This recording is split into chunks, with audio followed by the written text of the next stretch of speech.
Bienvenue, chers téléspectateurs, à votre émission Nous les femmes.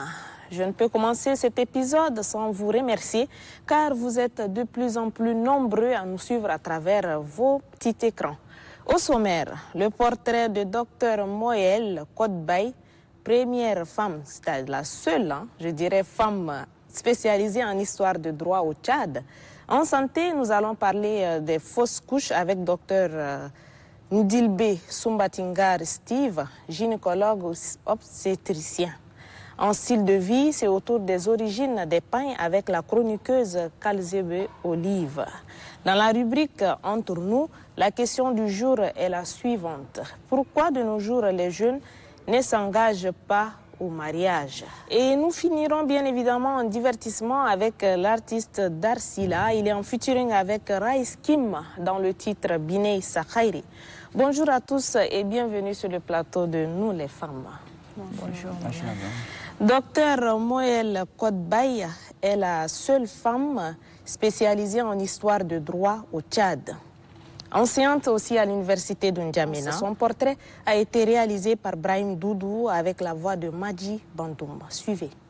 Courageuse, professionnelle, calme et souriante, telles sont les qualités de cette charmante dame professeure à l'université de N'Djamena. Moëlle Kodbaye est la toute première femme docteur en histoire de droit, tout droit sortie de l'université de Poitiers en France. Elle nous détaille son parcours.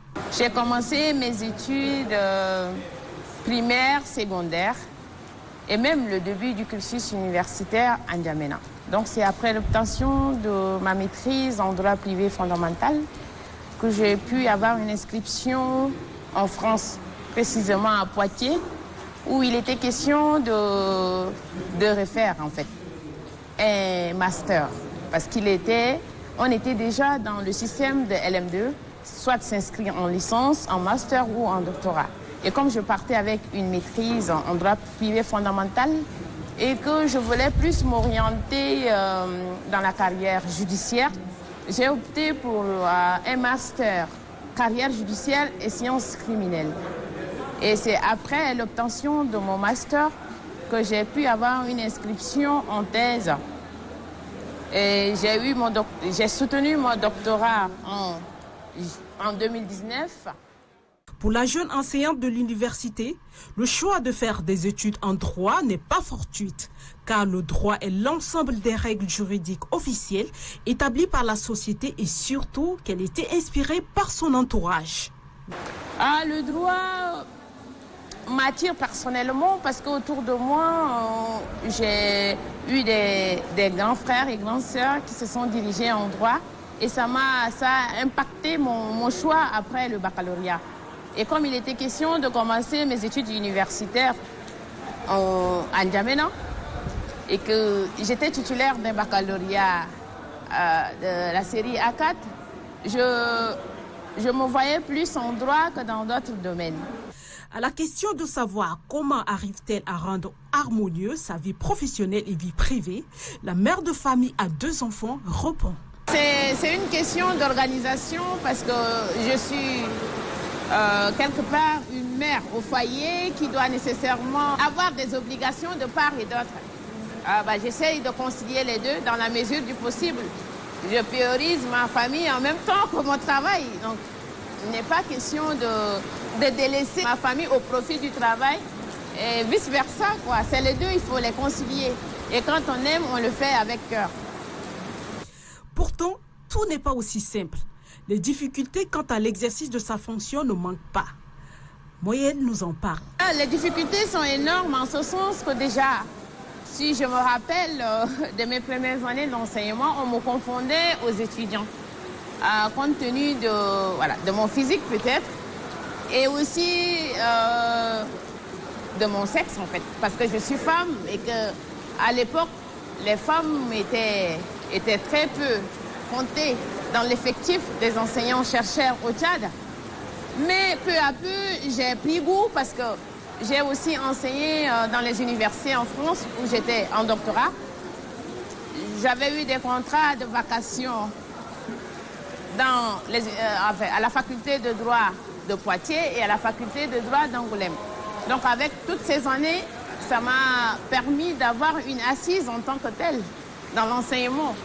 Donc aujourd'hui, je peux dire que j'essaye de surmonter toutes ces difficultés-là pour pouvoir exercer avec passion, comme je l'ai toujours dit, ce métier. Elle a une profonde admiration de ses étudiants de master de droit de l'université de N'Djamena. J'apprécie tellement la manière dont Mme Moyal nous dispense les cours, aigrement fructueuse. Elle est là toujours à l'écoute et elle nous répond aisément aux questions. Elle constitue pour nous une source d'inspiration.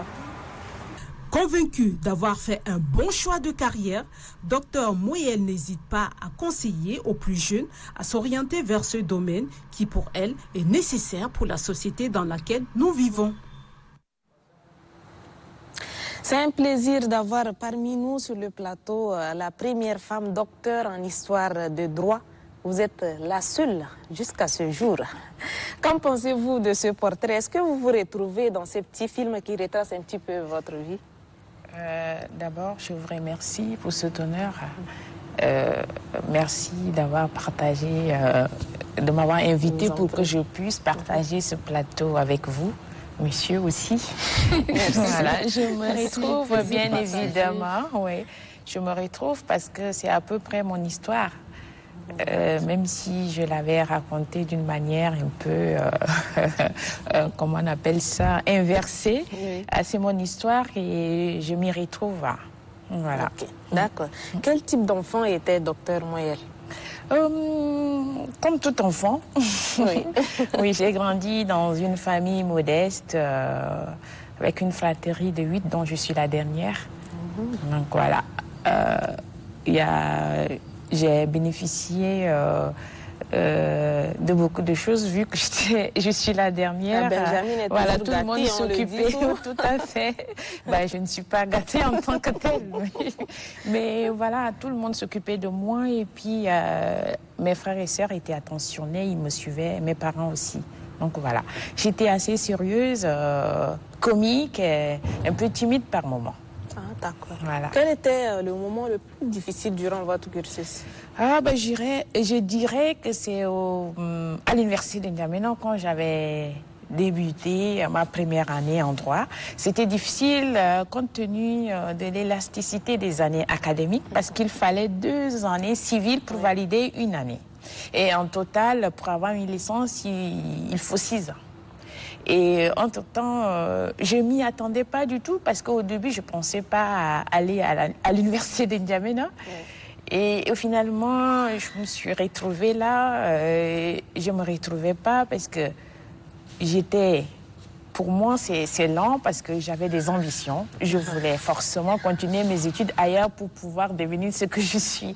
Donc, ça m'a profondément affectée. Par moments, je ne tenais pas, mais au final, j'ai tenu quand même. Voilà. Docteur Steve, qu'est-ce que vous pensez du parcours de Dr Moyal? C'est un parcours assez impressionnant. Je suis impressionné par le parcours du Dr Moyal. Et pour moi, c'est un plaisir et un honneur d'abord de voir une jeune compatriote, première femme historienne en matière. Pour moi, c'est un plaisir. C'est un plaisir. Voilà, c'est un plaisir. Et voilà, j'encourage aussi les autres à faire pareil. Pourquoi pas. D'accord.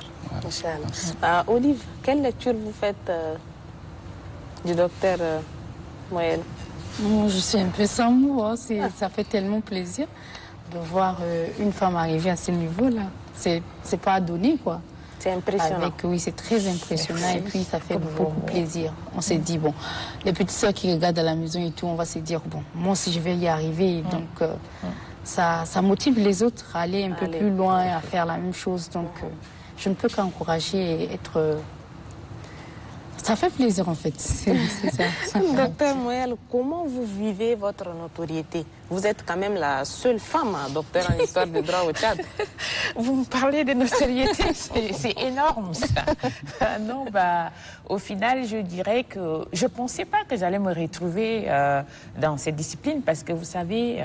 Permettez-moi de vous faire la différence peut-être avec les autres branches du droit parce que vous savez, généralement on parle du droit privé, du droit public et l'histoire du droit c'est une discipline aussi en droit. C'est pas connu au Tchad, vu que je suis la seule et la première, c'est pas connu. En Afrique francophone, il n'y a que l'université Cheikh Anta Diop qui dispose d'un département d'histoire du droit, dont je collabore. Sinon, l'histoire du droit, c'est une discipline scientifique qui a pour objet l'étude du droit et son évolution dans le temps. On s'intéresse beaucoup plus aux archives. Par exemple, mon thème de thèse de doctorat pour l'obtention du titre de docteur, j'ai travaillé sur l'évolution du droit privé au Tchad. Donc, ça m'a permis de mettre en exergue le droit qui existait avant la colonisation et de montrer aussi le droit importé par la colonisation. Vous savez que, surtout en droit privé, il y avait eu nos coutumes et le droit traditionnel qui étaient imposants. Et le colonisateur n'a pas voulu les balayer, il les a compléter et ensuite concurrencer avec un droit écrit. Parce que vous savez que le droit traditionnel est un droit oral, à caractère oral. On n'a pas d'écrit. Il est bien vrai qu'avec la colonisation musulmane, où voilà, on avait le droit, l'islam avait laissé des traces en écrit, mais en ce qui concerne le droit français, nous l'avons eu qu'avec la colonisation.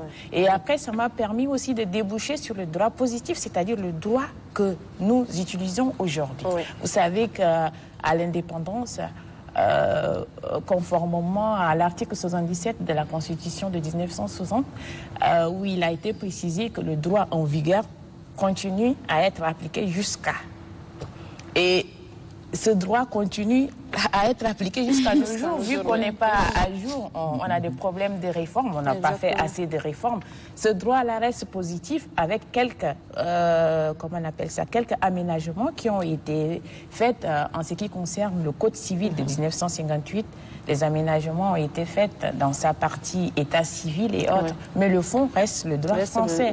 Donc c'est à peu près ce que j'ai pu montrer dans ma thèse. Je vous invite d'ailleurs à le lire. Elle se trouve on est impressionné. Ah oui, c'est publié sur Internet parce que voilà. Vous pouvez, en tapant mon nom, vous allez automatiquement trouver cette thèse. Et je vous l'invite parce qu'il y a beaucoup d'informations.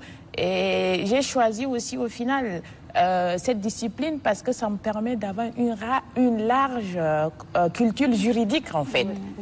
Ça me permet de voir exactement où est-ce que le droit a commencé pour aboutir au droit positif. Alors que les autres disciplines, le droit positif, on essaye d'étudier le droit positif sans toutefois aller au fond. Donc, c'est ce qui fait un peu la différence entre d'autres disciplines du droit. D'accord. Voilà. Docteur Moyal, quel était le regard de vos étudiants le premier jour quand vous êtes arrivé pour dispenser les cours? On m'avait confondu aux étudiants. J'ai dû attendre quelques minutes pour qu'ils puissent s'en rendre compte que c'était moi la prof. Parce que vous savez que j'ai commencé à enseigner à l'université de N'Djamena depuis 2015. Où j'avais débuté avec ma thèse. J'étais doctorante et comme à Poitiers, je faisais des travaux dirigés. Lors de mes séjours de recherche au Tchad, j'en profitais aussi pour faire les télés. Et là, j'étais toute petite et encore maigrichonne, c'était pas évident. Et même là, c'est une étudiante tout à fait, comme tout le monde. Et même jusqu'à l'année dernière, quand j'étais recrutée par l'université de N'Djamena, où je devrais commencer mon cours en licence 3, il y a un des étudiants qui l'avait jeté à la figure que Diabolé Nabinei, en fait. Voilà. Donc, pour eux, je n'étais pas la personne qu'ils attendaient. Au final, ils me disent merci, madame, vous êtes bien, on vous apprécie. Pour un étudiant, c'est un retour là qui me touche. Un enseignant ou un professeur doit être quelqu'un de costaud. Oui, tout à fait. Surtout un homme. Et surtout un homme. Pour une femme, faire ça, ils sont un peu étonnants, mais bon. J'essaye de faire mon chemin tout doucement. Et quel est le secret? Parce que je vois que les étudiants apprécient vraiment la manière dont vous dispensez les cours. C'est quoi le secret? Parce que j'ai pas de secret, c'est juste que je travaille pour et je le fais, c'est une passion pour moi, l'enseignement. Je le fais d'un seul cœur et je me donne parce que on ne peut pas se lever et dire que je peux enseigner dans une université comme telle, même si on sait que de fois on a des difficultés avec nos étudiants qui n'ont pas un niveau assez tolérant, mais bon. C'est du travail et c'est pas impossible. Si je l'ai fait, d'autres pourront le faire. Aussi. Donc j'exhorte mes sœurs à me suivre, de ne pas hésiter surtout. Docteur Moyel. C'est très intéressant, surtout parce que dans la vie, il faut faire ce qu'on aime. Voilà. Quand tu fais ce que tu aimes, même s'il y a des difficultés, des obstacles, c'est très facile de franchir. Franchement. Moi, ça me va droit au cœur. Je pense que voilà, c'est l'essentiel. Il faut faire ce qu'on aime dans la vie. On est très à l'aise dedans. Malgré tous les préjugés, tout ça, on les surpasse. Surtout quand on aime ce qu'on fait, surtout. On le fait avec passion. Ça donne vraiment un bon résultat. Voilà, trop calme et sérieuse. Quel est le moment le plus délirant de votre vie? Je ne peux pas vous le confirmer parce que je ne suis pas trop calme. Je l'ai suivi aussi à travers le reportage. Donc, trop calme et sérieuse. Mais quand on devient enseignant, on est plus calme. Sinon, ça risque de... je suis sérieuse, oui, parce que pour travailler, il faut être sérieux.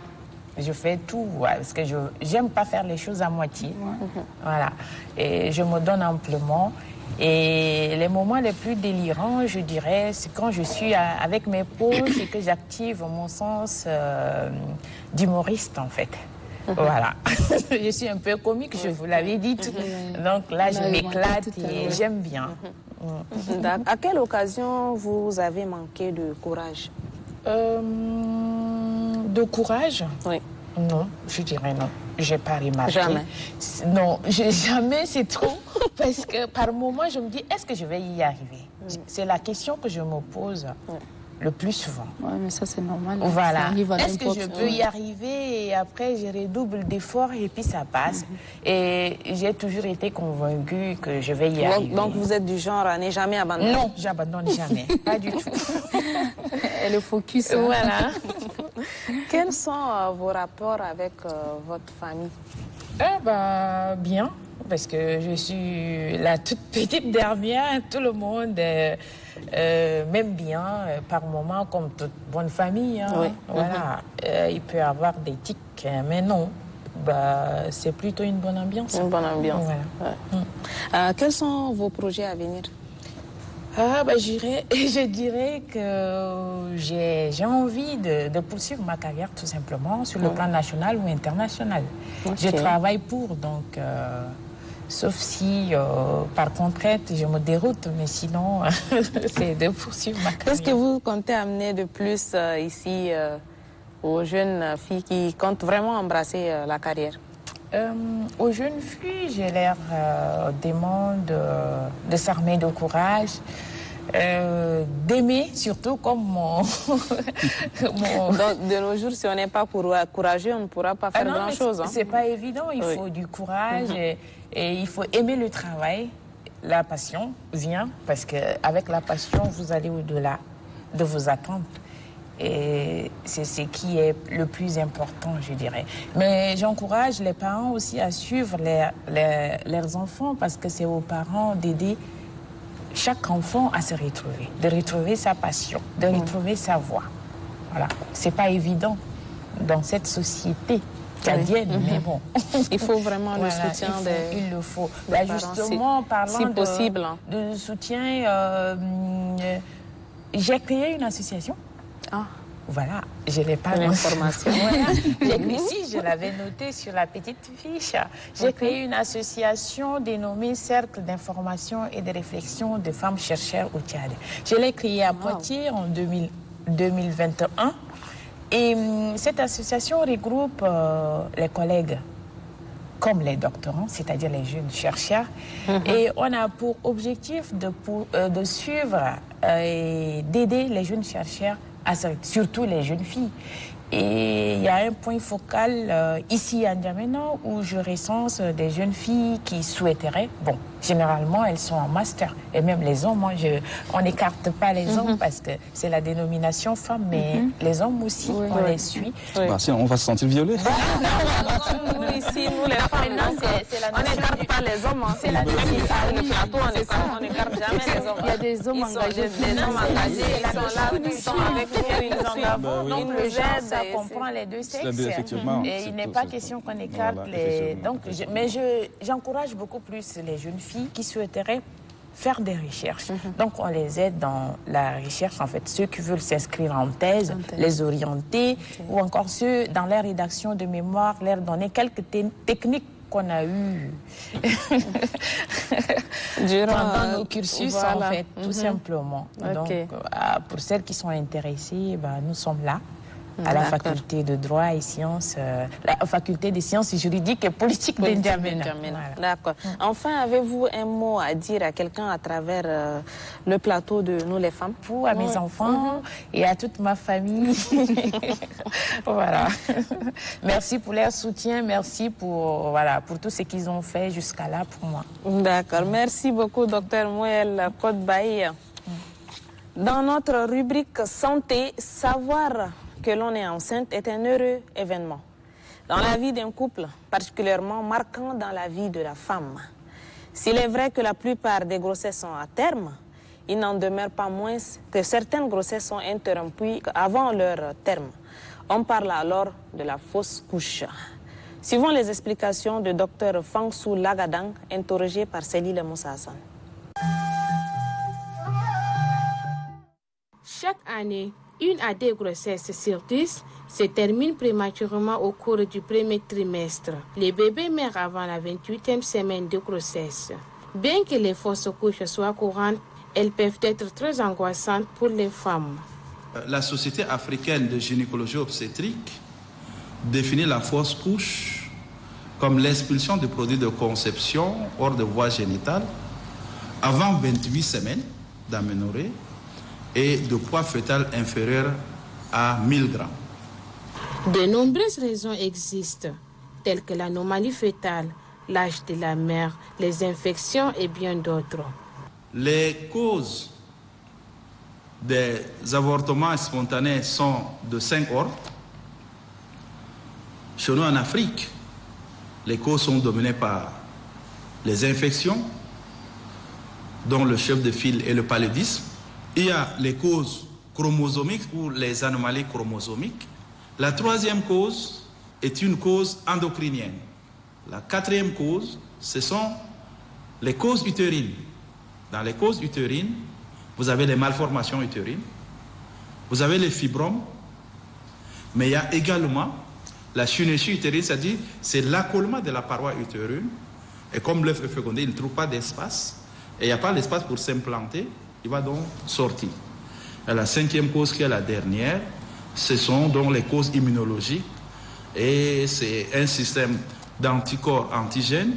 Et par ce mécanisme-là, l'œuf également va sortir, donc favorisant, donc entraîner cette fausse couche. Tout cela affecte lourdement les femmes. Beaucoup de femmes qui perdent leur bébé pendant la grossesse ont des difficultés d'ordre physique et mental. Effectivement, quand la femme fait déjà 3 fausses couches successives, se définit comme les avortements à répétition. Les avortements à répétition ont des conséquences sociales, des conséquences économiques et des conséquences psychologiques. Parce que la femme se pose la question, est-ce que j'aurai l'opportunité d'amener une grossesse à terme? Donc ça a vraiment un impact, ça a des conséquences sur la communauté, la famille. Pour prévenir une fausse couche, plusieurs consignes sont recommandées par les gynécologues. Éviter une fausse couche, c'est possible parce qu'il y a des traitements préventifs. Si la cause est connue, oui, il faut bien traiter la cause, l'étiologie. Mais aussi, dès que la femme, celle qui a l'habitude de faire des fausses couches, dès qu'elle a un retard, il faut qu'elle vienne à l'hôpital pour qu'on puisse connaître quelle est la cause de cette fausse couche. Comme je vous ai dit, il y a le paludisme. Si on traite le paludisme, on va éviter la fausse couche. Si c'est une insuffisance en hormones qu'on appelle insuffisance lutéale, on va lui donner de la progestérone, on va éviter la fausse couche. C'est possible d'éviter en traitant la cause. Si on traite de façon adéquate la fausse couche ne va pas évoluer, la menace d'avortement ne va pas évoluer vers la fausse couche et la grossesse va se poursuivre normalement, arriver à terme et la femme peut accoucher dans les bonnes conditions. Docteur Steve, comment savoir si une femme fait une fausse couche? Quels sont les signes? D'abord, madame, permettez-moi de dire une chose, parce que là, chez nous en médecine, c'est comme dans l'armée. Hein. Je ne sais pas, vous savez très bien. Ouais.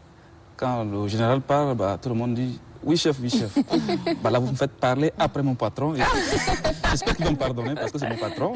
C'est celui qui m'a formé, tout ça. Donc, bon, quand ça le tient, je ferai son honneur aussi parce que c'est celui qui m'a formé. Permettez-moi de dire merci d'abord. Et voilà, désolé de parler après mon patron. Alors, la fausse couche, comme il l'a défini déjà, je pense qu'on ne va pas revenir sur la définition. On a parlé longuement, c'est la définition. Voilà. Donc, vous savez, il y a une société qu'on appelle la Société africaine des gynécologues obstétriciens. Et à l'OMS aussi, il est défini aussi. Donc, ici, au Tchad, nous sommes en Afrique. Donc, effectivement, on va rester dans le contexte africain. Parce que, vu les moyens qu'on a, la capacité de gérer des grossesses très précoces pour espérer le faire prolonger, c'est très difficile. C'est pour ça que mon patron a donné plutôt la définition de la Société africaine des gynécologues obstétriciens. Il voudrait bien que, voilà, il faut que la grossesse aille au-delà de 6 mois d'abord. En ce moment, on pourrait dire que c'est une menace d'accouchement ou un accouchement prématuré. Mais avant les 6 mois, on va rester dans le cadre de fausse couche. Mais comment savoir que, voilà, une femme fait fausse couche, vous savez, je dirais que c'est le motif principal même de consultation d'urgence en gynécologie. Tout le temps, voilà, je saigne, j'ai un retard de 3 mois, je saigne, j'ai mal au ventre. Donc, effectivement, il y a des fausses couches aussi qui se passent de façon insidieuse. La femme, sans rien du tout, spontanément, ça vient comme ça. Mais les maîtres ici, ce sont les douleurs et les saignements dans les 3 premiers mois de grossesse. Donc, douleur au bas-ventre, au dos et des petits saignements. Ça signale déjà, s'il y a derrière ça, il y a un arrêt, voilà, des règles, on suspecte déjà la fausse couche. Ici, on nous retrace plusieurs causes qui déterminent la fausse couche. Alors, dites-nous, laquelle est la plus fréquente ici, chez nous, au Tchad? Bon, ici, on va rester plus dans le contexte peut-être infectieux. Infectieux, peut-être malformatif aussi. Parce que, comme il l'a dit, là, parmi les causes liées à l'utérus, les causes utérines, on a aussi les fibromes, qui est une maladie de la femme noire, ça, il faut le dire. Si vous prenez aujourd'hui 100 femmes noires, peut-être, je dirais 80 ont des fibromes. Mais ce n'est pas tout fibrome qui a un problème. Donc, comme il l'a dit, effectivement, les fibromes font partie de cause, mais ici, c'est l'infection qui est premier, c'est l'infection. Parce qu'il y a plusieurs infections. Il y a l'infection liée au virus, liée aux bactéries, liée aux parasites. Les parasites, vous savez, le palu est endémique ici. Donc, le palu, que les gens considèrent comme banal, mais effectivement, c'est la cause de fausse couche aussi. Il y a une autre maladie qu'on appelle toxoplasmose, qui est liée, voilà, aux crudités, aux chats, contact avec les chats, tout ça. C'est des parasites tous les deux. Donc, toxoplasmose comme paludisme, ça fait partie de la fausse couche. Donc, vous comprenez un peu si j'ai dit la première cause est l'infection, c'est ça d'abord. Et dans la filière génitale aussi, il y a des infections génitales, surtout pour les femmes qui sont enceintes. Les infections vaginales, effectivement, ils peuvent créer des fausses couches aussi. Les virus, voilà, pour ne pas citer le tout. Mais les infections sont dues à quoi? Les infections, comme je le dis, si on remonte un peu par le palais, vous n'allez pas me dire c'est dû à quoi? Parce que le paludisme, effectivement, vu tout ce qu'on a ici comme environnement, oui, on a des gîtes de moustiques partout. Donc voilà, pour le paludisme, c'est très facile. Maintenant, les infections génitales ou vaginales, effectivement, vous savez qu'au niveau génital, il y a ce qu'on appelle la flore vaginale. Il y a des bactéries qui nous protègent, comme la peau, il y a des bactéries qui nous protègent. Donc quand il y a un déséquilibre au niveau local, effectivement, ces germes peuvent devenir agressifs et créer des soucis à la femme. Donc quand je dis les infections vaginales, par exemple les bactéries telles que le Gardnerella, qui est une bactérie, il y a un petit déséquilibre là, il crée des infections et effectivement fait gêner la poursuite d'une grossesse et entraîner par la suite une fausse couche. L'herpès, qui est une infection virale, effectivement, ça peut gêner aussi la grossesse s'il y a une infection. D'accord. Voilà. Docteur Moyel, fausse couche, qu'est-ce que vous en dites? Je dirais que c'est un phénomène sociétal qui affecte énormément les familles, les couples, surtout les jeunes couples. Et merci, docteur, parce que j'ai appris beaucoup de choses sur la question. Et je trouve que c'est très important et ça nous édifie, quoi, nous femmes qui sommes là sur le plateau et ceux qui nous suivent ici en direct. Voilà. Madame Olive, qu'est-ce que vous en dites? Moi, j'ai plutôt envie de poser une question. Oui, allez-y. Est-ce que le stress peut causer une fausse couche à une femme, chez une femme enceinte, en fait? Je dirais d'emblée, oui, effectivement, ça fait partie des causes de fausses couches, le stress. Ça fait parce que le fait d'abord, pour une femme, d'avoir perdu sa grossesse déjà, la prochaine grossesse, vous savez, ce qui vient avant, c'est le stress. Donc là, on déconseille effectivement de ne pas être stressé. Et pour les femmes qui ont eu déjà de fausses couches, on leur conseille effectivement de revenir faire une consultation préconceptionnelle pour voir si on peut avoir une idée sur les facteurs de risque et les causes. Parce que si on a un facteur de risque ou bien une idée sur la cause, effectivement, on peut anticiper pour essayer de garder cette grossesse, pour la dernière grossesse au terme. Donc, raison pour laquelle, surtout pour celles qui ont eu déjà malheureusement la fausse couche, on leur conseille pour la prochaine grossesse de faire ce qu'on appelle une consultation préconceptionnelle. C'est très important pour faire le dépistage surtout et essayer de planifier même la prise en charge déjà des prochaines grossesses. Certaines femmes, vraiment, elles ne font pas un bon suivi de grossesse. Elles attendent à 4, 5, 6 mois avant d'aller à l'hôpital. Qu'est-ce que vous en dites? sur ce point? Malheureusement, effectivement, on a fait beaucoup de campagnes de sensibilisation, tout ça, mais ça persiste encore. Or, l'important, c'est, comme je l'ai dit, ailleurs dans certains pays, on fait de façon générale une consultation préconceptionnelle, de façon globale, sans avoir une idée même sur la fausse couche, pour essayer de voir est-ce qu'il y a des facteurs de risque qu'on peut dépister déjà, comme je l'ai dit, pour programmer le suivi de la grossesse, parce que le plus important, c'est faire une prévention primaire. Donc, c'est essayer de faire le dépistage des facteurs de risque afin de pouvoir aider à mener la grossesse à terme. Parce que dans la conception prénatale, effectivement, c'est tout un programme. Hein. Donc, il y a un suivi clinique, des examens paracliniques, donc du début de la grossesse jusqu'à sa fin, il y a un plan de suivi de la grossesse. Et il y a un plan aussi de dépistage de ces infections. Donc, comme je vous l'ai signalé tout à l'heure, ces infections, lors du suivi prénatal, on peut déjà anticiper, faire leur dépistage et voir, voilà, cette grossesse est à risque, voilà son plan de suivi. Cette grossesse n'est pas à risque, voilà son plan de suivi. Ça éviterait effectivement d'avoir ce phénomène de fausses couches-là. Parce que, comme le professeur l'a dit aussi, il y a un phénomène qu'on appelle les fausses couches à répétition. Donc, une femme qui a au moins 3 fausses couches successives, vous voyez, le stress, tout ce que ça constitue. Donc, c'est ces femmes-là, effectivement, il faut venir pour qu'on fasse un plan de suivi. Malheureusement, celles-là, peut-être, cette femme-là ont échappé à un suivi de la grossesse. On aurait dû, peut-être, dès la première grossesse déjà, avoir une idée sur le facteur de risque ou la cause et essayer d'éviter à ce que cette femme-là ait des fausses couches à répétition. Voilà, c'est ça. Docteur Steve, à partir de quand le risque de fausses couches diminue? Bon, le risque ne diminue pas en soi, mais je prendrais l'inverse plutôt. Voilà. Le risque de fausses couches augmente avec l'âge. Après 40 ans déjà, le risque est multiplié par 2,3 environ. Mais ce qu'on oublie aussi, on pense que c'est les femmes seulement, même l'homme. Après 45 ans, le risque est aussi majoré de fausses couches. Parce que vous voyez, c'est l'union entre les deux chromosomes, ce n'est pas simplement...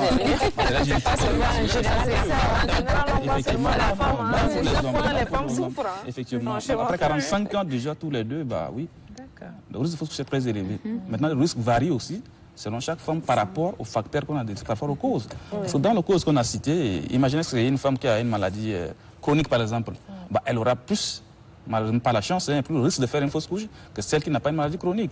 Une femme qui a une incompétence du col, qu'on appelle béance cervico-ischémique, bah, cette femme-là, son col est faible, donc si on ne la prend pas bien en charge, cette femme fera plus de fausses couches que celle qui a fait une seule fois. Parce que la fausse couche en question, transitoirement, toute femme peut faire une fausse couche dans sa vie gynécologique. Elle peut faire une fausse couche. Mais une à 2 fois seulement en passant. Mais il y en a qui font 2 fois, 4 fois, même jusqu'à 5-6 fois. Donc, vous voyez, donc, chaque femme est ce qu'elle est. Et voilà, avec ses facteurs de risque, avec voilà, les causes qu'elle peut avoir, elle peut avoir un risque de fausse couche qui est élevé. Docteur Steve, par exemple, une femme enceinte de 2, 3, 4, 5 mois qui part pour une échographie et bim, on lui dit la grossesse est arrêtée. Comment expliquez-vous cela? Et que faire dans ce genre de cas? Donc, je veux me référer, excusez-moi, je veux me référer toujours à ce que mon patron vient de le dire dans le reportage. Effectivement, dans les fausses couches, on les divise en deux, comme il l'a dit. Il y a les fausses couches qu'on appelle les fausses couches précoces et les fausses couches tardives. Donc, selon l'OMS, les fausses couches précoces, c'est voilà, une grossesse qui s'arrête voilà, moins que 12 semaines. Une fausse couche qui est tardive au-delà de 22 semaines de grossesse ou bien de 20 semaines de grossesse ou 22 semaines d'aménorrhée. On dit comme ça parce qu'on considère les 2 semaines de règles aussi. Donc, toute grossesse qui s'arrête avant les 12 semaines, on dit que c'est des fausses couches précoces. Donc, les causes liées à cette fausse couche-là sont différentes des fausses couches tardives. Et généralement, dans les fausses couches précoces, 70% de cas, c'est des causes génétiques. Comme il a dit, des malformations chromosomiques et autres. Donc, si une grossesse est mauvaise, bah oui, Dieu fait bien les choses. Ça s'arrête tout seul. Parce que imaginez, pour une femme qui porte une grossesse, qui aboutit à 9 mois et sans tête, par exemple, ou sans membre, par exemple, ou bien sans yeux, vous voyez, donc ça, c'est là où le côté où j'ai dit Dieu agit bien, que la femme ne souffre pas beaucoup, parce que vous savez très bien comme moi, bon, même si je ne peux pas parler d'une grossesse, je suis les grossesses dont je connais quand même. Les grossesses en question, ce n'est pas une maladie, la grossesse c'est une physiologie, mais il y a des maladies liées à la grossesse aussi. Donc imaginez qu'il y a une femme qui porte une grossesse, qui n'est pas viable et qui les mène pendant 9 mois, vous avez la préclampsie, diabète gestationnel, tout ce qui s'ensuit. C'est mieux que ça s'arrête très tôt. Donc, c'est des causes généralement immunologiques ou bien chromosomiques pour les grossesses précocement arrêtées. D'accord. Vivre une fausse couche est un véritable traumatisme pour certaines personnes. Hommes et femmes ressentent du vide, de la déception, de la tristesse et parfois un sentiment même de culpabilité. Alors, docteur, que faire pour aider ce couple à surmonter cette douloureuse épreuve? Surtout pas parce que voilà, il ne faut pas se culpabiliser quand il y a une fausse couche, comme je viens de le dire. C'est pas vous. Il ne faut pas dire que c'est moi qui est en cause. Non. Ce qu'il faut savoir, c'est qu'il y a des fausses couches qu'on appelle des fausses couches spontanées. Il y a ce qu'on appelle les IVG aussi. Vous voyez un peu. Donc, il y a des femmes qui interrompent volontairement, même si ce n'est pas autorisé par la loi tchadienne. Il y a ce qu'on appelle les fausses couches ou bien les avortements provoqués clandestins. Donc ceux-là sont dans des conditions voilà, un peu sceptiques et ils ont des causes, ils ont des complications, dans le sens physique comme psychologique. Maintenant, pour des fausses couches spontanées, moi je vous dis qu'en parlant, en remontant un peu les causes, ce n'est pas la femme. Vous voyez un peu. Donc, pour des grossesses désirées, toutes les grossesses sont précieuses, mais pour les grossesses désirées précieuses, permettez-moi le terme, bah, je pense que derrière la fausse couche, il faut un soutien psychologique, vous voyez un peu, comme vous venez de le dire. Donc, dans ce qu'on appelle les soins, nous on appelle en termes techniques, on appelle les soins après avortement. Donc, dans le paquet de soins, c'est un concept, dans le paquet de soins après avortement, il y a le côté psychologique, le soutien psychologique aussi. Donc, on donne des médicaments, parce que le médecin n'est pas là pour donner des médicaments de bonbons, mais il y a le côté psychologique aussi. Donc, dans la prise en charge des fausses couches, on a aussi un autre paquet qui s'appelle le soins après avortement, et dans ça, il y a le soutien psychologique. Donc, il faut un entretien, expliquer que madame, ce n'est pas de votre faute, voilà ce qui s'est passé. Donc, prochainement, dans le dépistage, voilà, revenez très tôt pour qu'on puisse avoir une idée. Est-ce que c'est tel aspect, telle cause, et on pourra vous aider à mener la grossesse à terme.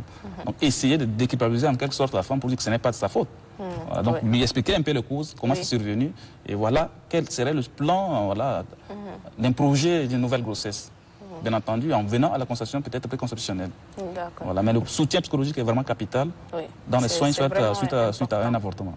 Docteur Moël, est-ce qu'un jour vous avez eu ce cas de soutenir un couple qui a perdu son bébé? Je dirais non, mais j'ai une question à poser.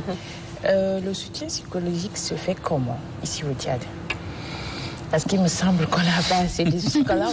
J'en connais une. Hein. Bah oui. Voilà. Ça vous me posez une question difficile. Mais je vais tenter de répondre quand même, quand cela le tient. Effectivement, tout médecin en soi est un psychologue. Hein. Donc on ne va pas attendre forcément de faire référence. Oui, parce que dans un pays où il y a beaucoup de spécialistes, il y a un psychologue, voilà, pédopsychiatre et tout. Donc tout est bien calé. Donc après la prise en charge, parce que moi aussi j'ai fait une année dans la formation spéciale. Chez nous ici au Tchad, on fait 2 ans au Tchad. J'ai fait une année à l'extérieur. J'ai eu la chance de faire ma 3e année en France aussi. Donc j'étais dans un service où tout est bien carré. Donc vous avez un psychologue qui est là, dans le même service avec vous. Hein. Donc comme je viens de le dire, quand tu finis la prise en charge médicale, tu donnes un bon de consultation chez le psychologue. Donc la femme a accès directement à son psychologue qui fait un entretien, il fixe des rendez-vous, voilà. Et quand tout est bon, il refait la femme vers toi dehors. Mais ici au Tchad, comme je vous le dis, oui, je suis gynécologue, mais je fais tout.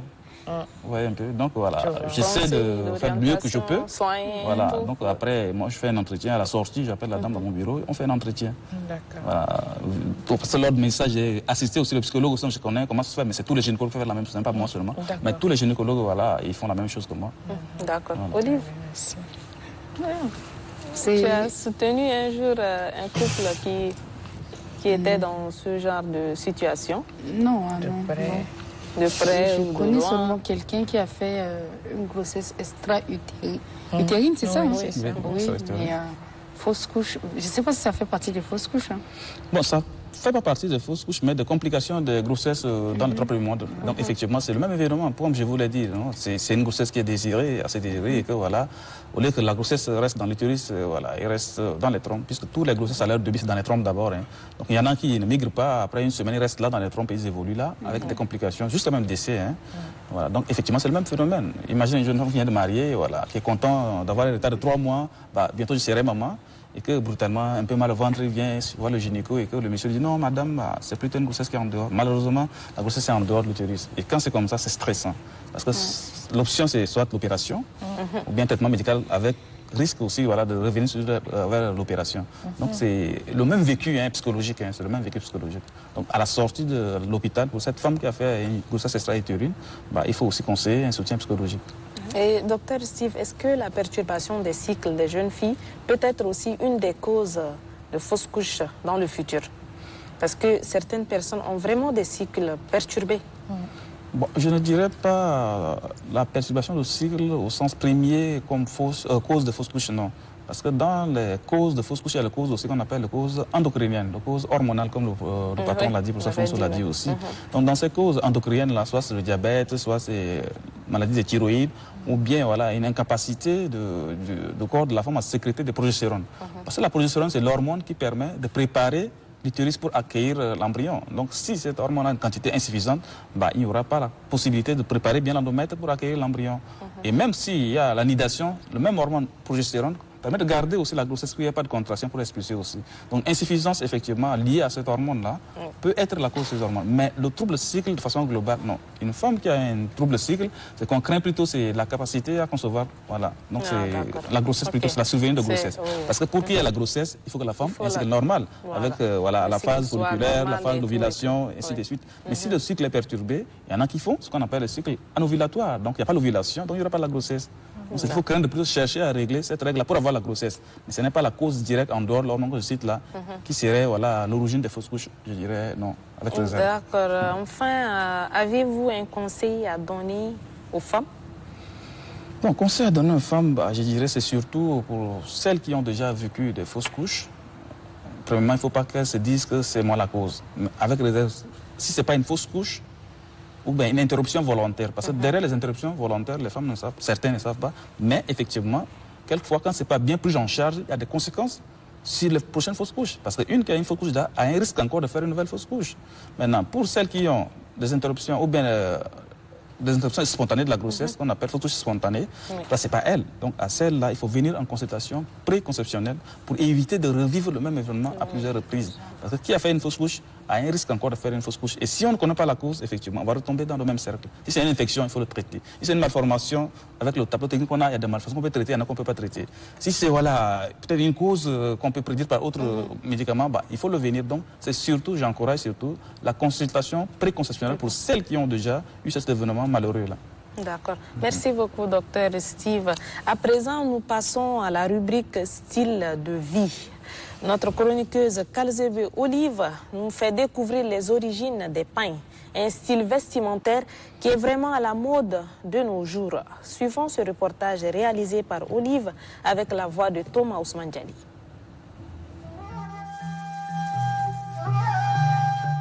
Facile à reconnaître par ses motifs spécifiques et ses couleurs très vives. Le wax 100% coton, imprimé à la résine, tire ses origines de la Hollande dans les années 1800. Le tissu wax, on le retrouve en masse sur les marchés africains, a pris en otage notre culture vestimentaire. Adopté dorénavant par tous les Africains comme leur identité, un symbole culturel par lequel on peut le reconnaître, ce tissu, qui n'était pas au départ un tissu originaire d'Afrique et de nos jours très africanisé, remplace et déclasse depuis plusieurs années nos vrais tissus artisanaux africains comme le kente ou le kita, originaire du peuple Akan en Afrique de l'Ouest, notamment le Ghana, le Togo et la Côte d'Ivoire. Avec une panoplie de couleurs et des motifs découpés par yard de 6 en plusieurs qualités, le wax afflue également sur le marché de la capitale tchadienne et a totalement remplacé le tissu tissé à la main que nos parents portaient autrefois. Désormais africanisé, ce tissu a des sobriquets propres à nos réalités africaines comme œil de marival, mon mari est capable, fleur de mariage et bien d'autres noms. Le wax est utilisé par une partie de la population tchadienne, hommes comme femmes, comme leur style vestimentaire pour les grandes cérémonies. Le wax est toujours présent. Très répandu, le wax est utilisé pour d'autres fins que le vestimentaire. Il est utilisé pour la décoration et autres accessoires de mode. Ça va, Olive? Vous êtes très bien habillée là. Oui, nous sommes toutes en paille aujourd'hui sur le plateau de Nous les femmes. Cela explique déjà que c'est ici à la mode, excepté du docteur Steve. Vous avez dit notre vie. Les hommes tchadiens n'aiment pas beaucoup le pain. Hein. Je ne comprends pas pourquoi vous n'aimez pas trop les pains. Ah non, c'est une exception alors. C'est une exception, voilà. Madame Olive, pensez-vous que le pain représente vraiment le style africain? Bon, de plus en plus, hein, de plus en plus. D'origine, c'est un truc, c'est un tissu venu de la Hollande, comme on a suivi dans le reportage. Ça ne représentait pas les réalités africaines en vrai. Mais moi, je dirais oui, parce que de nos jours, on essaie de faire les motifs africains sur le tissu, avec les coris et les traits en fait. Quand tu vois le tissu bogolan. Ils essayent en fait de prendre même l'indigo par exemple pour faire un pain et tout. Donc de plus en plus on est en train d'africaniser ça. Oui. Donc ça représente de plus en plus le style africain. On en fait une tenue purement africaine. Et quand tu portes le pain n'importe où, que ce soit en Europe ou tout, on va te dire que c'est un style africain. En fait, on a déjà africanisé ça. Ouais. On ne peut pas faire autrement. Même si tu dis que okay, c'est un tissu... Combien de gens savent que... Combien de personnes savent que c'est un tissu qui n'est pas originaire d'Afrique? Peu de personnes. Moi, avant ces reportages, je me disais toujours que quand je suis habillée en pain, je me dis que je suis habillée en forme africaine. Donc, on a déjà africanisé. C'est quelque chose qu'on a déjà... C'est comme si c'est un symbole... Oui, déjà. Déjà africain. C'est un symbole on a déjà africain. fait de ça notre style, notre quotidien. Donc, on ne peut que dire que oui, de plus en plus africanisé avec les motifs et tout. Donc, c'est devenu africain, quoi. Donc, vous êtes pour ou contre le port de pain et wax? Je suis pour et contre en même temps.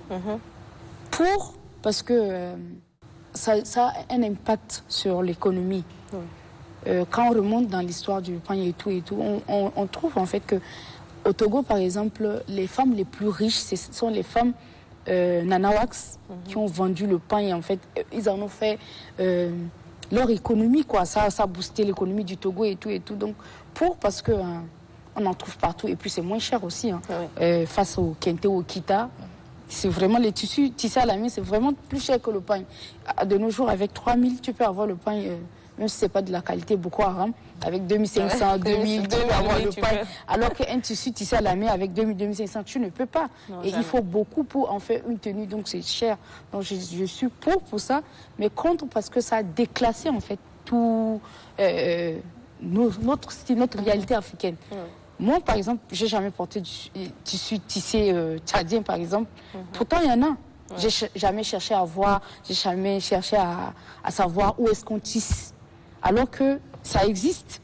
Il y a des femmes ici qui tissent les tissus africains tchadiens et tout. Mais moi, quand je vais m'habiller en africain, entre griffes, je peux acheter le pain et puis je m'en fais une tenue. Donc, je suis contre pour ça. Contre... Parce que ça a changé nos réalités, sinon ça va. D'accord. Docteur Moël, c'est quoi le pain? Que représente le pain pour vous? Je dirais que de nos jours, le pain définit l'identité de la femme africaine. Alors que si nous repartons dans l'histoire, moi je suis historienne du droit, donc je repars toujours à la source. C'est venu de la Hollande. Au début de la colonisation française, si vous voulez. Et ces pains-là se vendaient dans les pays côtiers, comme le Sénégal et autres, où il y avait le commerce qui se faisait. Et c'était comme ça qu'on a adopté le pain au fur et à mesure, et c'est devenu notre identité. Et ces pains-là, aujourd'hui encore, vous avez vu la valeur que la société Vilisco a donné au pain, c'est devenu Vilisco. L'entreprise c'est Vilisco maintenant. Les pains Vilisco ne sont pas donnés à n'importe qui. Ces pains-là sont venus concurrencer nos modes habituels d'habillement, comme les pains tissés que vous en parlez tout à l'heure, parce que nous avons les pains artisanales tissés par des artisans qu'on n'achète plus, mais on a tendance à aller vers ces pains-là qui sont importés, mais c'est devenu notre identité. Donc moi, j'ai un avis mitigé par rapport au pain. Je les porte par moment, mais j'en fais pas ma priorité, tout simplement. D'accord. Docteur Steve, qu'est-ce que vous en dites? Je pourrais dire grand-chose.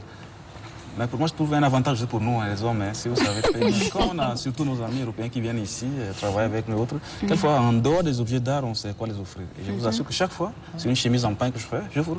Mais c'est des pains que j'offre là-bas. Et tu sais que ça leur fait plaisir. Effectivement. Et effectivement, parce que l'identité, comme madame l'a dit, c'est l'identité africaine. Parce qu'ils vont se dire, je repars avec quoi chez vous? Qu'est-ce qui est ici, chez vous, à la mode, c'est quoi? Je dis, pour faire simple, c'est des pains. Donc, en dehors des objets d'art, c'est des pains que j'offre à tous mes amis qui viennent m'aider dans le boulot. C'est des pains que j'offre, des familles. Voilà. C'est bien parti d'aujourd'hui. Pour des cadeaux, répartis vers les pains tissés, quoi. Oui, c'est ça. Comme vous l'avez dit, en matière de qualité, peut-être on est un peu, comme on s'intéresse pas trop, on est un peu nul. On les porte, mais voilà, des fois, on ne connaît pas les qualités. C'est pas à vous, nos femmes, on ne connaît pas trop les qualités. Donc, dire que ça, c'est tissé, ça, c'est artisanal, ça, c'est moderne, Peut-être qu'on va essayer de se renseigner pour faire la différence on entre vient les deux. de voir sur le reportage que voilà, il y a des bols, des chaussures, des sacs, des accessoires, voilà. Donc on peut les offrir et ça fait plaisir. Franchement, ça fait plaisir. Olive, œil de ma rivale, mon mari est capable. Pourquoi donner des sobriquets Mais puisque le pain est déjà africanisé, donc les femmes africaines, on a un nom pour tout. Hein. Chaque événement, chaque objet d'art, il y a un nom pour ça. Donc c'est des appellations provocantes. Oui, c'est ça. L'œil de ma rivale. Ce que je porte par exemple, c'est l'œil de ma rivale.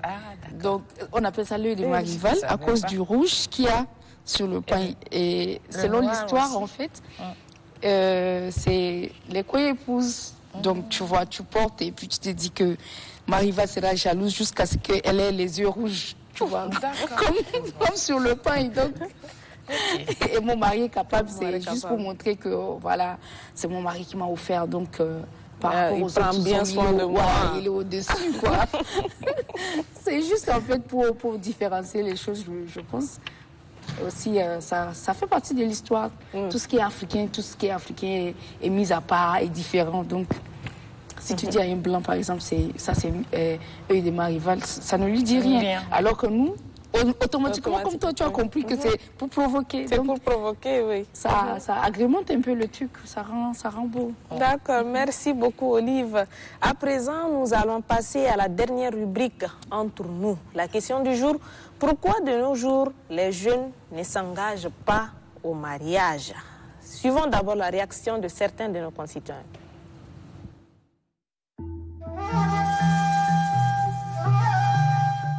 C'est d'abord la peur qui est à la base et c'est aussi le problème de vision.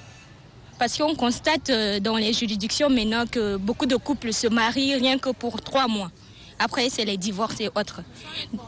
Et on se dit que c'est que les 3 mois sont lune de miel, au fait. De nos jours, avec l'arrivée de l'école française, les jeunes ne veulent pas se marier. Ça dit à la condition de vie, je peux dire. Ils veulent d'abord avoir une vie meilleure pour se marier. Donc, selon moi, le fait de se marier et sans avoir quelque chose de nos jours, tu vas pas rester en paix. Et la femme aussi a besoin de ses besoins. Même toi, l'homme, tu as tes besoins qui est là. Donc, je peux dire que de nos jours, le fait de se marier tôt, c'est pas facile. De nos jours, on voit que les jeunes refusent de s'engager dans le mariage ou encore s'abstiennent à se marier pour plusieurs raisons. D'abord, nous avons d'un côté les raisons financières. Donc, il y a des jeunes qui ne sont pas d'abord financiers. Ils n'ont pas les moyens, de se marier. Et de l'autre côté, vous avez, en tant que jeune, se lancer maintenant dans le mariage, c'est pas aussi évident. Donc, il y a des jeunes qui donnent des raisons, par exemple, qu'ils ont se marier, c'est au fait une limite, quoi. Une limite entre guillemets à certaines choses que les jeunes s'adonnent. Donc, c'est un peu ça les raisons. Bon, je trouve que de nos jours, ce n'est pas vraiment du tout facile de s'engager dans le mariage, puisque les jeunes se sont vraiment confrontés face à la nature, vu à ce qui se passe sur le plan social. Beaucoup plus, les jeunes se lancent, mais en réalité, vu à des choses qui se passent autour de nous, dans les ménages, il y a vraiment de conflits, les malentendus, les foyers ne se sont pas vraiment fondés. Donc, en voyant cela, ça montre un peu une méfiance. Donc, tu vois comme ça, tu n'es pas vraiment prêt à te marier. Bon, ça dépend. Je crois que c'est dû à la situation aussi de la personne qui ne veut pas s'engager. Vous voyez, dans notre pays, il n'y a pas assez d'emplois. Et nous, les étudiants, on ne peut pas s'engager dans cette telle aventure. Quand on n'a pas de quoi manger, on n'a pas de quoi se nourrir avec. Ça dépend des moyens. Et voilà, chers téléspectateurs, vous avez suivi également avec nous les avis de certains de nos concitoyens. Nous revenons ici sur le plateau pour avoir également les avis de nos invités. Docteur Moël, qu'est-ce que vous en dites? Je dirais que le mariage est un engagement personnel. Ça devrait être mûri. Et dans un mariage, c'est des concessions qu'on fait pour pouvoir tenir ce foyer jusqu'au bout, comme le faisaient nos parents. Mais généralement, on est plus de nos jours dans l'attirance, dans le suivisme. Je dirais que les causes du divorce sont généralement dues au fait que les jeunes couples je dirais, c'est pas une étude en tant que telle, mais ne se connaissent pas assez, assez, je dirais pas profondément, parce qu'on ne peut pas connaître autrui. Mais il faudrait que ça soit mûri et que la décision soit prise entre les deux et que le mariage soit célébré dans les conditions comme on le voit. Mais en général, il y a beaucoup de suivisme, ce qui fait qu'arrivé à un moment donné, les jeunes couples non préparés se rencontrent à des difficultés et ils n'arrivent pas à les surmonter. Et ça peut causer le divorce.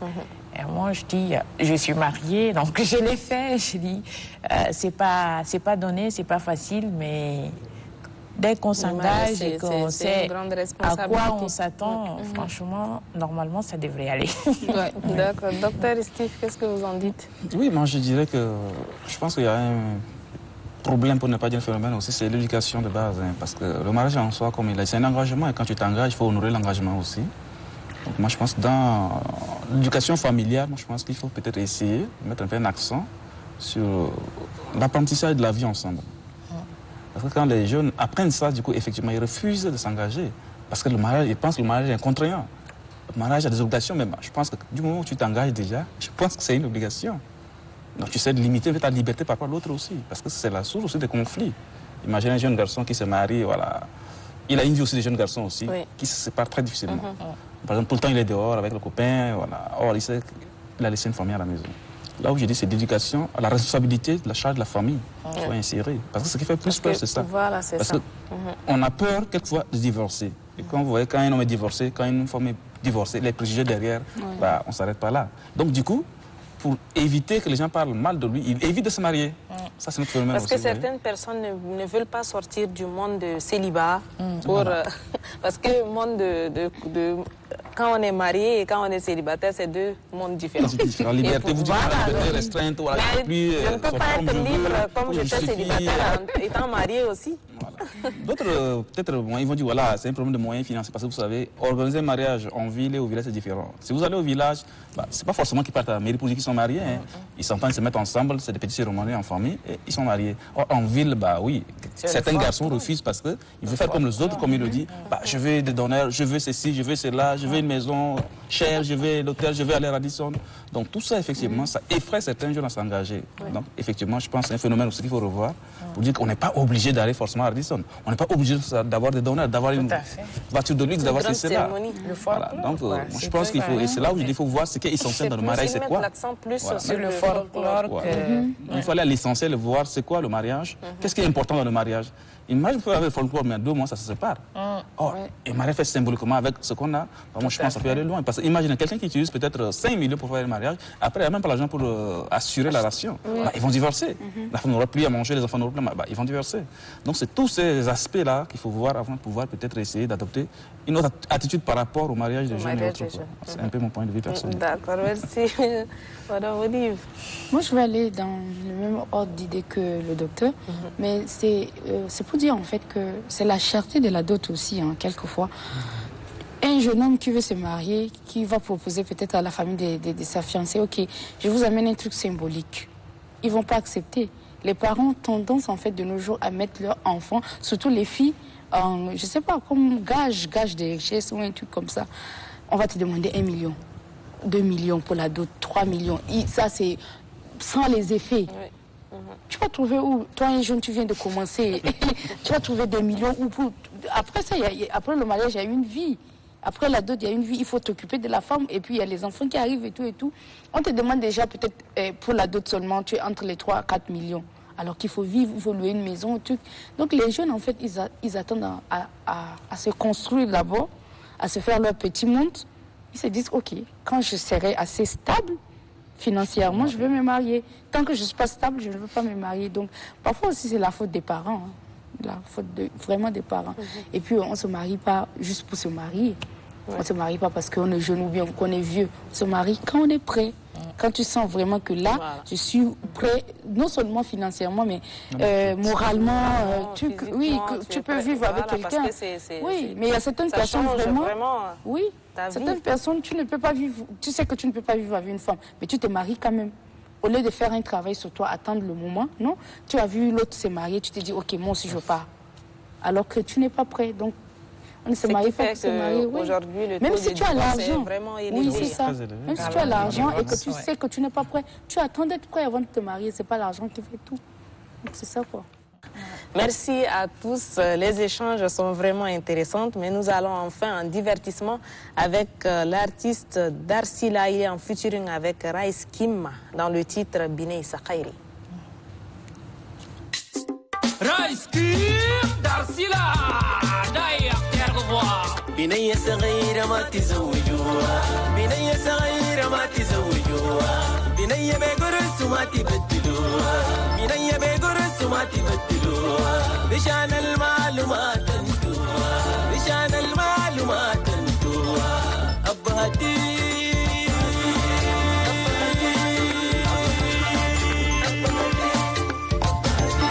النور تتم وانتوها بنية صغيرة ما تزوجوها بنية صغيرة ما تزوجوها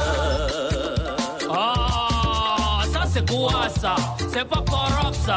Une petite fondaise, même pas 12 valises. Irragé, tienne, voilà je crois. Mena tari jata, tari kado, que tari koro. Anwar ma l'école, Osama patante. Gon ko palwe, ike cheten karaba ko waran kalevia. Mena le mariage précoce, taille crime c'est. Mariage forcé, d'ailleurs guidé c'est. Conséquences immédiates, gonda tirif ngai, yana tok tok.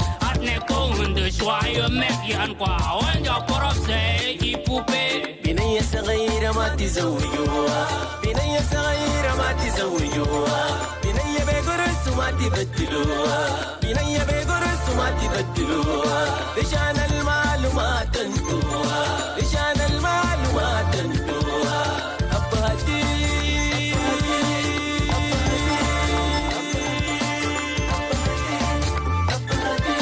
قلوة تتم وانتوها بنية صغيرة ما تزوجوها بنية صغيرة ما تزوجوها. Et voilà, c'est avec cette belle mélodie de Darsila et Rice Kim que prend fin cette émission. Merci à Dr Moël, merci au Dr Steve et merci à Madame Olive. Merci. Merci à vous aussi, chers téléspectateurs, d'avoir partagé ce moment avec nous. Vous pouvez aussi nous suivre sur Onama Live. Bonne suite de programmes sur TD Chat. Au revoir et à la semaine prochaine.